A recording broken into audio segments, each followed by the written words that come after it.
உறவு முறையில் எனக்கு பார்த்தீங்கன்னா பியின் கணவர் பி, ஈயின் ஒரே ஒரு பேரன் கியூ, டியின் மனைவி இ, பியின் மாமியார் இ, டிக்கு பி என்ன உறவு அதான் கேட்டிருக்காங்க. இப்போ பார்த்தீங்கன்னா பியோட கணவர் பி, அப்போ இந்த பிங்கிறது யார்?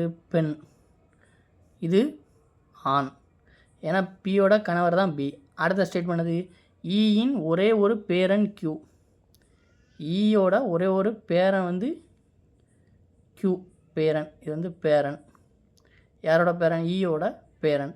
அடுத்த ஸ்டேட்மெண்ட் இருக்குது டியின் மனைவி இ, டியோட மனைவி தான் இ, அப்போ இந்த இ வந்து யாது? பெண். அப்போ இந்த டி மனைவிங்கிறது டி வந்து பண்ணது பெண், டி வந்து ஆண். சரிங்களா? இப்போ அடுத்து என்ன இருக்குது? பியின் மாமியார் இ, இந்த பியோட மாமியார் தான் இ, இதுவும் பெண் இதுவும் பெண். பியோட இவரோட மாமியார் வந்து ஈனா, அப்போ இவங்க 2 பேரும் ஹஸ்பண்ட் அண்ட் ஒய்ஃபு. அப்போ இந்த ஆண் இருக்கார்ல பி, இவங்களுக்கு வந்து இந்த ஈ வந்து என்னது? அம்மா. அதே மாதிரி இந்த டி வந்து என்னது? அப்பா.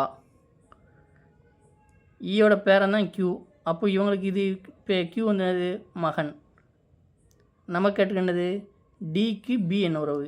இந்த டிக்கு பி என்ன உறவு? பியோட அப்பா தான் டினா, டியோட மகன் தான் பி, அப்போ டிக்கு பி வந்து மகன் உறவு.